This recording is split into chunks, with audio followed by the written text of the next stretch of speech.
નમસ્કાર વિદ્યાર્થી મિત્રો, આરકે એજ્યુકેશન ચેનલમાં હું આપનું હાર્દિક સ્વાગત કરું છું। આજે આપણે ધોરણ 6 ભાગ 5 સ્વ અધ્યયન પોથીમાં વિષય હિન્દીમાં જરા મુસ્કુરાઈએ વિશે લખીશું।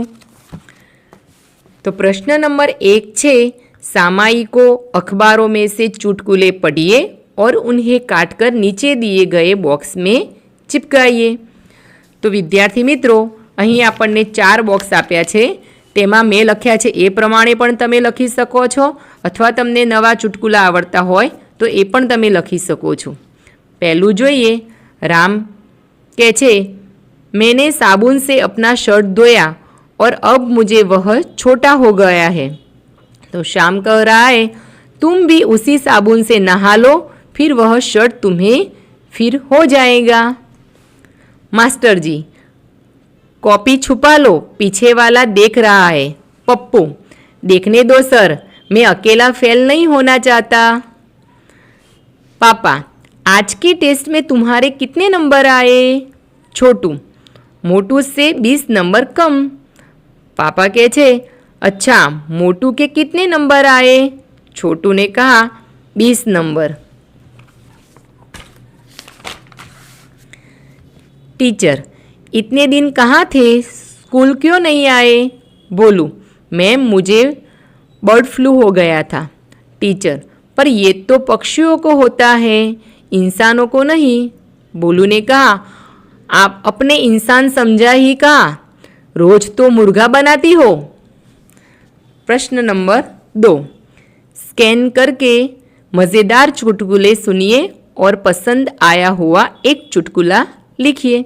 तो विद्यार्थी मित्रों, आपे आ QR कोड है आपना मोबाइल में स्केन करवानो रहेशे। मैं एक चुटकुलो लख्यो छे जे तमे लखी सको छो। सरदार, डॉक्टर साहब आपको टाँके लगाना आता है? डॉक्टर, हाँ आते हैं। सरदार, तो मेरे चप्पल में टाँके लगा दो, टूट गई है। डॉक्टर बेहोश हो गया। क्यों बेहोश हो गया, वो आप मुझे कमेंट में ज़रूर बताना।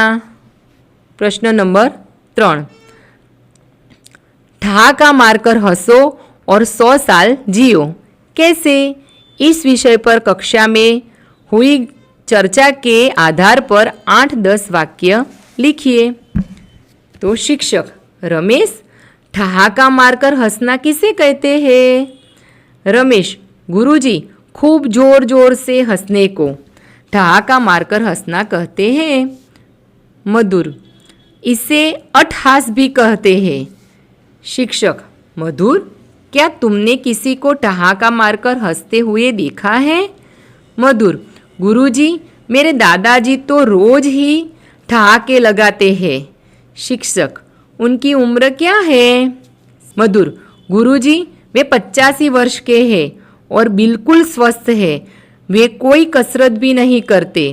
शिक्षक, अरे ठहाका मारकर हंसने से मन के सारे तनाव दूर हो जाते हैं, इसलिए दिन में एक बार तो हमें ठहाका मारकर हंसना चाहिए।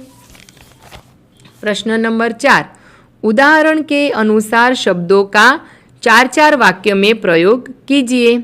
जैसे घर, तो घर के बारे में हम 4 वाक्य बनाएंगे। मेरा घर सूरत में है, मुझे अपना घर बहुत पसंद है, मेरे घर में 3 कमरे हैं, मैं अपना घर साफ रखता हूँ। ऐसे जंगल के बारे में हम बनाएंगे। मुझे जंगल पसंद है, जंगल में पशु रहते हैं, जंगल पर्यावरण को शुद्ध रखता है, जंगल का राजा शेर है। 2, डॉक्टर, डॉक्टर हमें दवाई देते हैं, मेरे चाचा जी डॉक्टर हैं, हमारे घर के पास डॉक्टर रहते हैं, डॉक्टर ने दादाजी को दवाई दी। 3, पाठशाला, मैं हर रोज़ पाठशाला जाता हूँ, मुझे पाठशाला जाना अच्छा लगता है, मेरे घर के पास पाठशाला है, मैं पाठशाला में बच्चों को पढ़ाती हूँ। गाँव, मुझे गाँव में अच्छा लगता है, मेरा गाँव सुंदर है, गांव में चाचा जी खेती करते हैं, गांव में एक नदी है। पुलिस, पुलिस चोर को पकड़ती है, पुलिस हमारी मदद करती है, मैं बड़ा होकर पुलिस बनूंगा, बच्चों को पुलिस से डर लगता है। प्रश्न नंबर 5 अ, मुहावरे का अर्थ देकर वाक्य में प्रयोग कीजिए। तो नेक रास्ते पर चलना यानी सही रास्ते पर चलना। संत, तो वाक्य प्रयोग करीशू, संत ने सबको नेक रास्ते पर चलने की सलाह दी। 2 फूलाना समाना, बहुत खुश होना। वाक्य, परीक्षा में पहला नंबर आने पर राहुल फूला नहीं समाया। 3 पीठ ठोकना यानी शाबाशी देना, पहला नंबर आने पर पिताजी ने मेरी पीठ ठोकी। 4 नाक में दम करना यानी परेशान करना, तो बंदर ने गांव वालों की नाक में दम कर रखा था। 5 खून पसीना एक करना, बहुत मेहनत करना, महेश के पिताजी ने खून पसीना एक करके उसे पढ़ाया। प्रश्न नंबर 5 ब, नीचे दिए गए परिच्छेद में से मुहावरे ढूंढिए और उनके अर्थ देकर वाक्य में प्रयोग कीजिए। तो विद्यार्थी मित्रों, आपे आ जे फकरो छे ए वांचवानो छे अने एमां छुपायेला जे मुहावराना अर्थ छे ए लखवाना छे। तो पहलू, आँखों का तारा यानी बहुत प्यारा, गौरव अपनी माँ की आँखों का तारा है। कमर कसना, अच्छी तरह तैयार होना। मैंने भी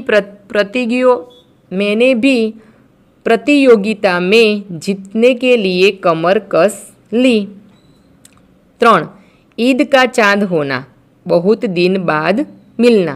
तो वाक्य प्रयोग, आजकल तुम ईद के चांद हो गए हो, दिखाई नहीं देते। 4 आस्तीन का सांप यानी कपटी मित्र, मैंने उस पर भरोसा किया पर वह आस्तीन का सांप निकला। 5 नज़र चुराना, किसी का ध्यान न जाए इस तरह काम करना। वाक्य, अपराधी पुलिस की नज़र चुराकर भाग गया। 6 आग बबूला होना यानी बहुत क्रोधित होना, नौकर से गुलदस्ता टूट जाने पर मालकिन आग बबूली हो गई। प्रश्न नंबर 6, नीचे दिए गई कहावतों का अर्थ स्पष्ट कीजिए। तो पहलू छे, जो गरजते हैं वो बरसते नहीं, यानी कि जो डींग मारते हैं वे काम नहीं करते। 2 आसमान से गिरा खजूर में अटका, एक के बाद एक विपत्ति में फंसना।